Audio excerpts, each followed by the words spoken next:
Deməli, təqdim olunan mövzuda postmodern qrant narrativin sonu diskursu kontekstində akulturasiya və Türk milli kimliyi adlanır. Adından da göründüyü kimi, bu mövzunun əsas nəzəri metodoloji əsası, bu tədbirdə daha çox üstünlük verilən sırf politoloji yanaşma əsasında yox, nisbətən sosioloji və kulturoloji nəzəri metodoloji yanaşmanın sintez aspektindən baxılır və hesab edirik ki, ümumiyyətlə bu baxımdan yanaşma problemə müəyyən qədər politoloji baxımdan da əhəmiyyətli olmalıdır.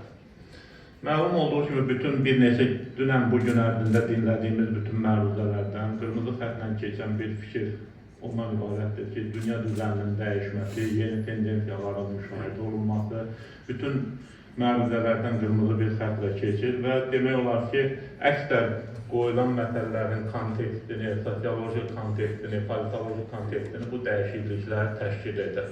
Və bu mənada bu dəyişikliklərin daha iri çətiri hesab olunan, müasir dövrün xarakterində olan postmodern kontekstdə də Türk birliyi məsələsinə yanaşmağı məqsəd uyğun hesab edədik. Artıq 21-ci əsrin birinci rübünü tamamlamaq üzrəyik və dünyada görünməmiş şəkildə məruzələrdə də qeyd edildiyi kimi son dərəcə mürəkkəb transformasiyaların hamımız şahidi olmaqdayıq. Ən müxtəlif postmodern adlandırılan anomaliyalar, müxtəlif informasiya partlayışları, sosial, siyasi, dini, irqi kimliklərin parçalanması və yenidən strukturlaşması, parçalanması və yaxud yenidən strukturlaşmaması, yoxluğa qovuşması və yox olması, sivilizasiyalar arası, dinlər arası, mədəniyyətlər arası ziddiyyətlərin getdikcə kəskinləşməsi, həm qlobal, həm də lokal, regional müharibələrin, münaqişələrin belə bir zəncirvari reaksiya kimi getdikcə bütün planeti ağuşuna almaqdır. Bütün bunlar çox təəssüf ki, müasir dövrümüzün, yaşadığımız dövrün gerçəklikləridir. Artıq müharibə regiondan gözlə görüləcək və seyr ediləcək qədər, yəni toxunulacaq qədər yaxındadır. Və bir şey gün kimi aydındır ki, bugün, yəni 21-ci əsr, sözün heç bir mənasında dünən, 20-ci əsr demək deyil və sabah da heç bir mənada bugün olmayacaqdır. Bəşəriyyətin öz dünənindən irreversiv olaraq, demək olar ki, geri dönməz şəkildə dəyişməsinin son 100 ildə ilk anonsunu Alman filosofu Nietzsche vermişdir. Özünün Allah ölüb diskursu ilə. Və ictimai humanitar elmlərdə bu diskurs postmodernizmin ilkin anonsu hesab edilir. Nietzsche'dən təxminən 100 il sonra Michel Foucault, Jean-Francis Lyotard, Jean Baudrillard kimi alimlər yaşadığımız yeni eranın tamamilə yeni transformasiyalar qarşısında olması ideyasını iləri sürmüşdülər. Onlar ilk dəfə olaraq modernizmin progres, rasionalizm, obyektiv həqiqət, elmin qutlaşdırılması, ədalətin təntənəsinə inam kimi böyük ideyalarını şübhə altına alır, müxtəliflik, çoxsəslilik, nisbi həqiqətlər, dekonstruksiya, oyun kimi alternativ anlayışlarla xarakterizə olunan yeni bir epoxaya keçiddən bəhs edirdilər. Xüsusən 21-ci əsrin birinci rübünü tamamladığımız bir vaxtda müşahidə edirik ki, artıq dünya şübhə, ironiya, parodiya, oyun anlayışlarına daha çox keçir. Xüsusilə oyun estetikası mədəniyyətin, incəsənətin sərhədlərindən siyasətin müstəvisinə, deməli, siyasətin arenasına keçdiyinin şahidi oluruq. Dron müharibələri, ən yüksək süni intellekt texnologiyalarına əsaslanan dron müharibələri kompüter oyunlarını xatırladır. Və belə dırnaqarası kompüter oyunlarının getdiyi bir şəraitdə, eyni vaxtda yüzlərlə, minlərlə, 10 minlərlə insanın həlak olduğu müharibələrdə paralel olaraq dünyanın şoumi, biznesmen liderləri milyonların gözləri qarşısında artistik poz verirlər. Və bunlar hamısı müasir dövrün əsas reallıqlarıdır. Və çox təəssüf olsun ki, müasir dövrdə dünyamız müharibə və sülh, informasiya və manipulyasiya, deməli, manipulyasiya, mədəniyyət və destruksiya, reallıq və interreallıq arasında sərhədlərin silindiyi bir reallığa gəlir. Və müharibə bu reallığın ən əsas xüsusiyyətidir. Əli bəy Hüseynzadənin sözləri ilə desək, hər yanda bombalar vəhşiyanə rəqs ediyor. Və belə bir şəraitdə bütün qövmlər, qurumlar, dövlətlər özlərinin dünyanın yeni çağırışları baxımından deməli, mütəşəkkilləşməsi üçün müəyyən tədbirlərdə bulunmalıdırlar. Bu mənada Azərbaycan Respublikasının Prezidenti Cənab İlham Əliyevin Türk dünyası bizim aləmizdir, evimizdir çağırışı bu mürəkkəb dünyada əsas vektorun müəyyənləşdirilməsinə xidmət edir. Bizim bu məruzədə əsas məqsədimiz postmodern şəraitdə Türk milli kimliyinin əsas akkultural transformasiya meyillərini təhlil etmək, ikincisi klassik türkçülük ideyalarını çağdaş dövrdə necə yenilənə biləcəyini göstərmək, üçüncüsü çevik, simvolik, lakin strateji əsaslandırılmış inteqrasiya modelini əsaslandırmaqdır. Bunun üçün məruzənin 4 istiqamətdə strukturunu təqdim edirik. Postmodernizmin əsas anlayışı hesab edilən Grand narrativin sonu konsepsiyası kontekstində postmodernizmin xarakteristikası, ikincisi akkulturasiyanın klassik strateji prinsipləri kontekstində müasir şəraitdə Türk dünyasının akkultural vəziyyətinin təsviri, üçüncüsü klassik türkçülüyün nəzəri postulatlarını postmodernist transformasiyalar kontekstində nəzərdən keçirilməsi və nəhayət yeni strategiyanın əsasları postmodern çağda kommunikativ türkçülük konsepsiyasının əsaslandırılması. Postmodernizmi ən müxtəlif baxış budaqlarından dəyərləndirmək olar, amma ən əsas tədqiqatlarda yanaşmaq Grand narrativ anlayışı ilə dəyərləndirmədə. Belə hesab olunur ki, həm klassik dövrdə, həm 20-ci əsrdə modernist dövrdə Grand narrativlər cəmiyyətin sosial, ictimai, mədəni, mənəvi, ideoloji simasını müəyyənləşdirən əsas anlayışlar olublar. Məsələn, dini narrativlər, maarifçi narrativlər, marksist narrativlər, milli ideologiya narrativləri bunun növləri hesab olunur. Burada onların əsas ideyaları təqdim olunmuşdur. Dinə görə tarix tanrının öz planını yerinə yetirməsi prosesidir. Maarifçiliyə görə tərəqqiyə yalnız təhsil və rasional düşüncə ilə nail olmaq mümkündür və s. və ilaxırə burada narrativlər vardır. Artıq postmodernizmin grand narrativləri sarsılır. Postmodernizmdə bütün grand narrativlərə inam sarsılır və tarixin vahid bir məqsədə doğru hərəkət etməsinə olan inam azalır. Yalnız bir doğru həqiqət olduğuna olan inam sarsılır, hər şey daha nisbi və parçalanmış hala gəlir.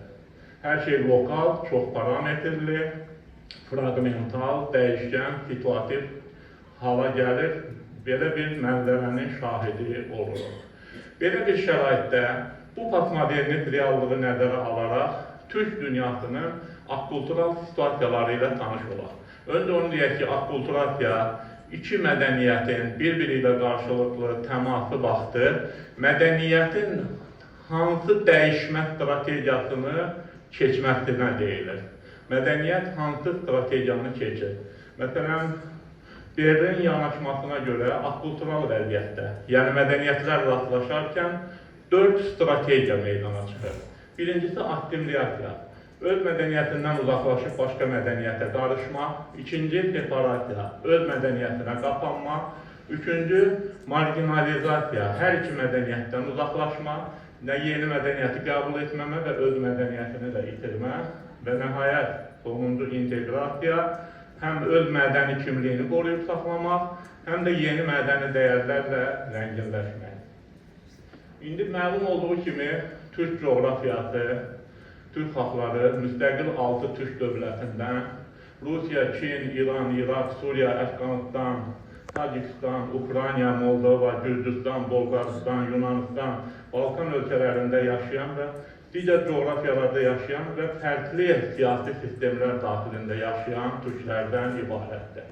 Belə mürəkkəb coğrafiyada Akkulturasiyanın strategiyaları baxımından biz hansı deməli strategiyalarla şahid oluruq.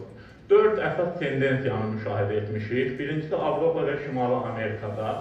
Burada yaşayan türklər daha çox diaspor türkləridir. Yəni ki, o köklü yaşama yox, diaspor. Akkulturasiya baxımından müşahidə olunan ondan ibarətdir ki, qərbdə yaşayan türklər assimilasiya və inteqrasiya arasında balans axtarır. Ailə içində etnik və dini dəyərlər qorunur, effektiv diaspor siyasəti və mədəniyyət festivallarının keçirilməsinə ehtiyac vardır. Ailənin daxilində qorunur, amma yetişən gənc nəsildə tam assimilasiya, ailədə yetişən gənclərdə assimilasiya meyilləri hiss olunur. İran, Çin və Rusiya kimi sistemlərdə yaşayan türklərdə separasiya və marginalizasiya riski artıqdır. Yəni, həm özünə qapanma meyilləri, həm də öz dəyərlərini itirmə və digər dəyərləri də sistem olaraq qəbul etməmə meyillərinin daha çox şahidi oluruq. Növbəti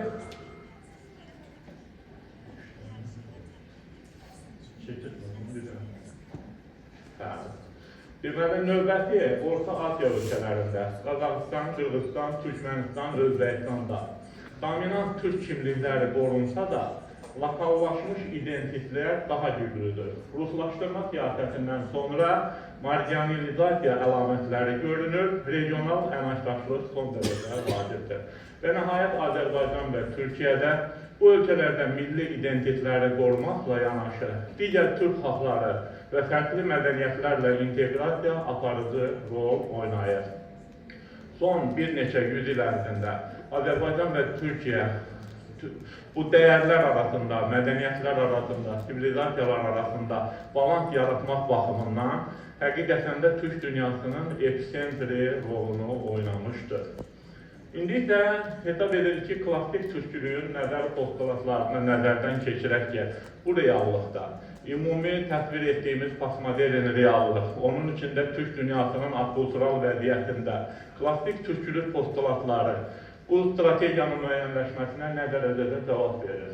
Məlumdur ki, türkçülük 19-cu əsrin sonu, 20-ci əsrin əvvəllərində formalaşmış və mədəni, siyasi birlik halına gəlməsi üçün deməli bu gördüyümüz Əli bəy Hüseynzadə, Yusif Akçura, Ziya Göyal, İsmail Qaspıralı bunların sayını artırmaq da olar və biz buralarda onların əsas ideyalarını da təqdim etmişik.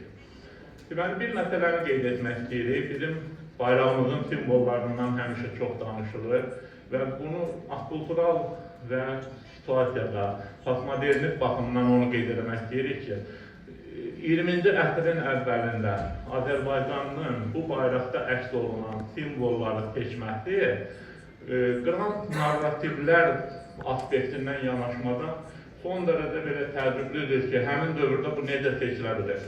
O dövr elə bir dövrdür ki, dünyanın istənilən ölkəsində ideologiyalar vahid idi.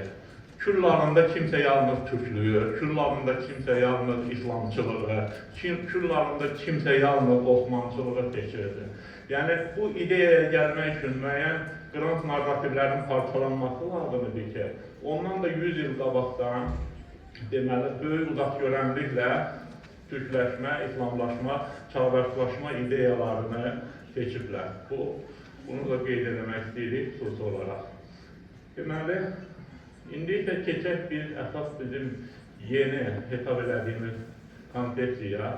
Hesab edirik ki, bu türkləşmədə, türkçülük ideyasında qrant narrativlərə əsaslanma əsas rol oynayır.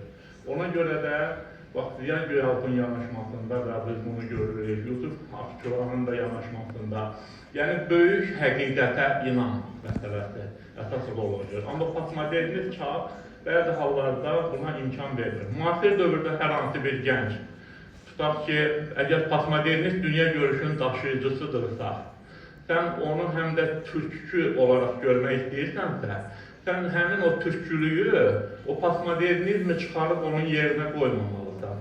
Onun postmodernizmini qəbul edib, türkçülüyü onun yanına qoymalısan. Çünki, deməli, bir nəzəriyyə var, yanaşma var. Bu, Habermas'ın deməli, kommunikativ fəaliyyət nəzəriyyəsidir. O hesab edir ki, insanın kimliyi eyni vaxtda bir neçə kimlikdən ibarət olur. İnsan yalnız bir kimlikdən ibarət olmur. Buna bəzən axıcı modernlik konsepsiyası da deyirlər. Çoxlu kimliklərin daşıyıcısı olur. Hər bir kəs birinci növbədə insandır, ikinci növbədə hansısa millətin nümayəndəsidir, üçüncü növbədə hansısa dini dünya görüşün daşıyıcısıdır, dördüncü mənada məsələn ya liberaldır, ya radikaldır, ya sağçıdır, ya solçudur, hansısa ideologiyanın, hansısa fəlsəfənin daşıyıcısıdır.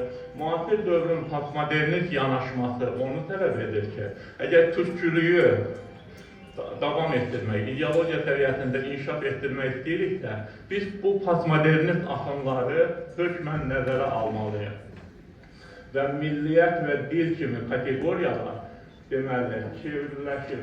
Bu postmodern gənclik türk olduğunu ona inandırmaq üçün dediyimiz həmin fikirdir. Birinci növbədə onun deməli postmodernliyi qəbul olunmalıdır. Deməli, bax bu hesab edirik ki, müasir şəraitdə, müasir dövrdə, müasir şəraitdə klassik türkçülüyün əsas ideya əsasları götürülmək şərti ilə postmodernizmin çoxlu kimlik anlayışının nəzərə alınması son dərəcə vacibdir. Bu da qarşılıqlı anlaşma, legitimlik və konsensus, ünsiyyət platforması kimi əsas xüsusiyyətlərə əsaslanır. Növbəti. Deməli, yeni inteqrasiya strategiyası ilə bağlı təkliflər ondan ibarətdir ki, birincisi dövlət səviyyəsində öhdəliklər var, realların elm mədəniyyət təşəbbüsləri səviyyəsində öhdəliklər var. Burada onun üçün bu kommunikativ yanaşma üçün bunlar qeyd olunmuşdur bu məsələlər və bunlar deməli məruzədə daha geniş şəkildə təqdim olunacaqdır. Diqqətinize görə təşəkkür ederim.